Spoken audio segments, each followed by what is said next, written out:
Hey guys, it's Carson, and make this video to update you guys about the truck and take a look at it. It's kind of late in the day, but we are going to go and have a look anyhow and just take a look at this beauty. Our 1996 F250 OBS truck powered by our 7.3 turbo diesel. It's getting a little bit dark, but the truck is looking very good as always. And after our work, we can't wash it for about a week, but that's okay. It's already quite clean. Coming around, you can really just see the level of cleanliness on this truck. Even our fenders right here are looking beautiful. But yeah, overall, I'm really pleased with the way this truck went. I got to get these stickers off here, but that'll just take a heat gun, and that should be it. But overall, I'm very satisfied. Personally, I don't have any crazy plans for the truck. I just want to replace the, oh wow. Wow, looks like we got a pretty loud Honda Civic right back there. But yeah, so for this truck, what I really wanted to get done was the vehicle speed sensor. And so I just picked up one of those very, very cheaply, in fact. If we go into the car, we can actually see that's it right there. It was only $22 from O'Reilly's. And that piece should serve the truck pretty well. The overdrive light was flashing, and the speedometer over 55 miles an hour was kind of going like this. So I wanted to make sure that was covered. But overall, the truck has been very easy so far, and it drives surprisingly nicely. Again, it's just so amazing that I was able to find this thing, especially with the miles that I did. Only 120,000 miles. I got it with 119. And with such a clean frame. It's really, really impressive. Coming around here again, just take a look at that. Really, really clean under there. Nice fenders, no rust around here, and a really nice dent-free tailgate. It is a Ford, so it is pretty rough. The ride isn't as good as the Dodge Ram, I'll have to say that, and I still need to make a video on that as well. But if we pop the hood here, I'll show you the inner workings here. And we'll come around. The latches on these OBS trucks are kind of funny. And just like that, we're open. And now we can feast our eyes on this beauty. Our 7.3 turbo diesel direct injection V8. Newer alternator, really clean looking belts. I cleaned this engine a little bit, but it is still quite dusty. But even coming around here, it's really clean. Our firewall too, there's no rust back there as well. And she's looking really, really nice. New batteries as well. It has two batteries, if you didn't know that. One on the left side, one on the right side. And altogether, a really, really solid truck. But yeah, so this truck is also running the Quadzilla tune as well. Not that you can see that. The ECU is right there. The previous owner installed it, and I haven't really used it all that much. But the Quadzilla, apparently, it gives it up to 100 more horsepower. I don't intend to use it that way at all. These trucks don't really respond well to too much tuning. But maybe the daily driver mode will be a better alternative. But yeah, the truck's looking really good, and let's get it out on the road and see how it drives. Nice red interior in here as well. It's pretty clean for the most part.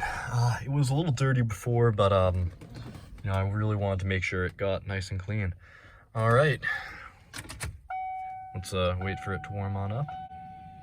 Let's fire the 7.3 up. It comes into life instantly and idles really, really nicely. We got our lights on. It's getting a little dark, and we'll go for a quick drive. All right, we're in the 7.3. Take this piece of paper down from Mako, and let's get her out on the road, put her into drive, and let's get on out of here. Immediate thoughts on the 7.3, I think you really notice how large it is as soon as you get off from the start. And I mean, it really is a big truck. It definitely is similar to the Dodge Ram a little bit, but it has a lot of key differences, and I think it really comes down to quality. When I'm in this interior here, I feel like it's just much better laid out from the Dodge Rams of the era. Definitely quality in here. I mean, our headliner in this thing is near perfect. I think it is perfect, honestly. In my Dodge Ram, I know I had to replace that because it was sagging. I think where this truck excels is the torque. You really feel it on a very low end scale. You know, like I'll be doing, 500 RPM and you just put your foot down just a tiny bit. The next thing you know, you're going pretty quick.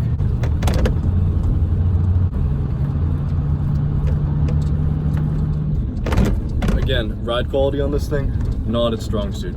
We are coming to the main road here, and where it's nice and smooth, luckily, because these trucks don't really ride too well.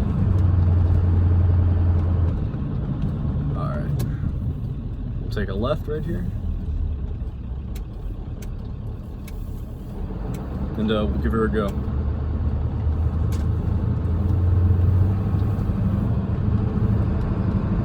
Alright, now let's see if our camera can stay up. It keeps coming right on down. I'm telling you, it's all the torque in this truck. It just keeps slamming that camera down. But I think I've taped it down enough to the point where it'll stay up. Listen to that 7.3.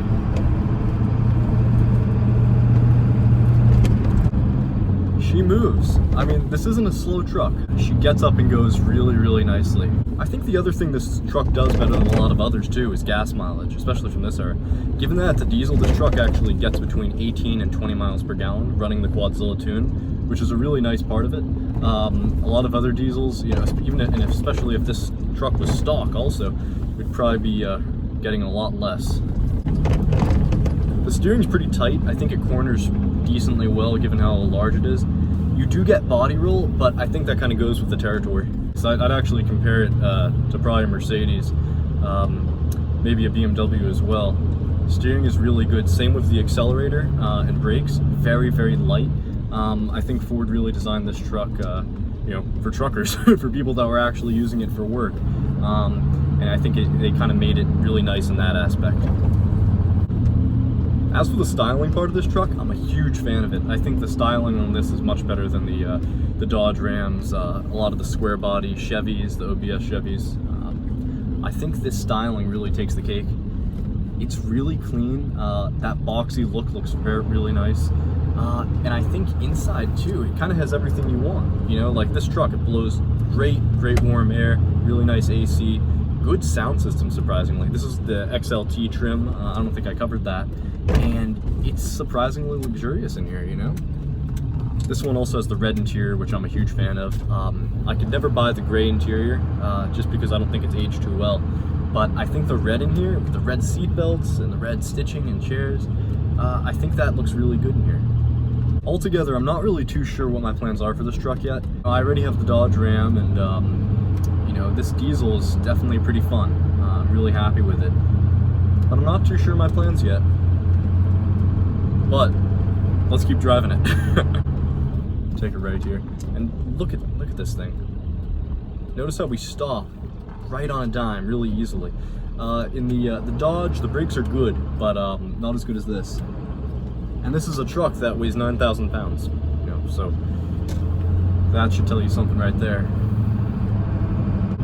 The stock headlamps on this, headlights, they're actually quite bright, believe it or not. Nothing like a modern day truck, but they do the job pretty well, in case you're wondering about that. Same with the rear tail lights. Those are all stock, as they should be, and they look really nice, and they kind of light up really good. So I'm pretty pleased with that. Going down a hill here, I take my foot off the accelerator, and you just roll. This thing is so heavy, and that kind of tells you that immediately. You can see kind of behind me that slope. And now we're going up a hill here, and this is literally just at 1300 RPM at 30 miles an hour. It pulls you really nicely, really smoothly too.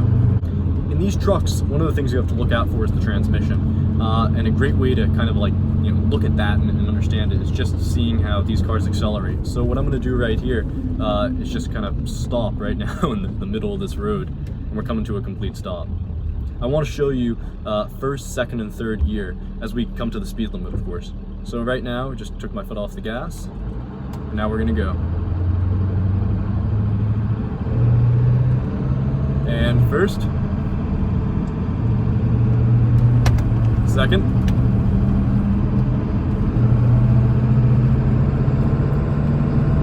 third. There we go. She moves. I mean, there you go. Right now we're doing 35. She climbs that really, really nicely. You know, there's a reason why these trucks have such a cult-like following. So not only do you have that amazing reliability factor on them, but these things are just cool, you know? They're a really big, nice truck. The lines are beautiful. They drive decently well. You know, I mean, for a 30-something-year-old truck, you know, it does pretty well. Now we're getting our kind of last glimpses of sunshine here. We're just going across the causeway. Look at this thing. I mean, you get insane visibility out of it. I mean, it's actually really decent, like surprisingly decent for a truck from this era. We have a tint in the back, and then a tint in the rear seats back there. But it really doesn't obstruct visibility that much, and then no tint up here. I mean, the thing is, you know, of these trucks, you know, if you can get a good one with low mileage, you know, not a lot of rust or decent rust that you can repair, they really are a decent investment, I'd say. These trucks have such a following, and the people that are like really die-hard fans of them, they get it. And in addition to that, there's also an entirely new generation of people, kind of like my age, that are just becoming really interested in these trucks. I think that'll really improve as time goes on. Now we are back in traffic. Oh, we got a green light. This is just daily driving these trucks for you. You know, it's not too overly complex at all. They drive nicely, really, really easily, I'd say. Find a nice place to pull over, and we can go look at the truck again and see how she's doing. And this is just taking a left turn right here. Take a look at this. The radius isn't so bad, you know, for being a 20-foot long truck. This is a long bed too. And here we have a stop sign. She stops really well. You know, I mean, this isn't the worst truck for stop and go traffic. I will say that. Here we go down another hill here. And not for a second do I think that I'm gonna lose control of this thing. I mean, the handling on this truck is really surprisingly good. It's just the ride, like that bump you saw, which isn't. And there's ways to take care of that, you know, do new leaf springs, do new shocks, etc. But this thing's on stock suspension, and it's good.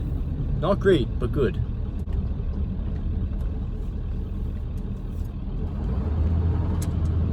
And we'll turn around up here and we'll park. And take a look at this too. I'm just doing a 3-point turn in this truck. It's not bad. Obviously great visibility outside. I mean, there's nothing that's really obstructing me. Go back and drive. And you know, it isn't like we're on a reasonably wide street either, you know? She definitely steers pretty well. And now we are at our little final resting place here of the truck. And we'll go take a look at it. It's getting so dark, so let's get on out of this truck and see how she looks. Here she is. That was a pretty good drive. Look at this thing though. And take a look at her lights. She looks pretty mean right now. I'll say that. Yeah, that was a really nice drive, really good way to spend the night with this thing.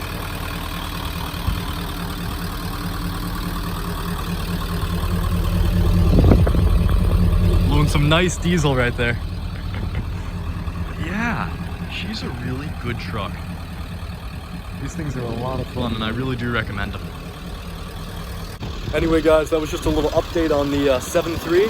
I hope you enjoyed it, and consider subscribing for some more diesel content to come in the future. Thanks for watching. Bye.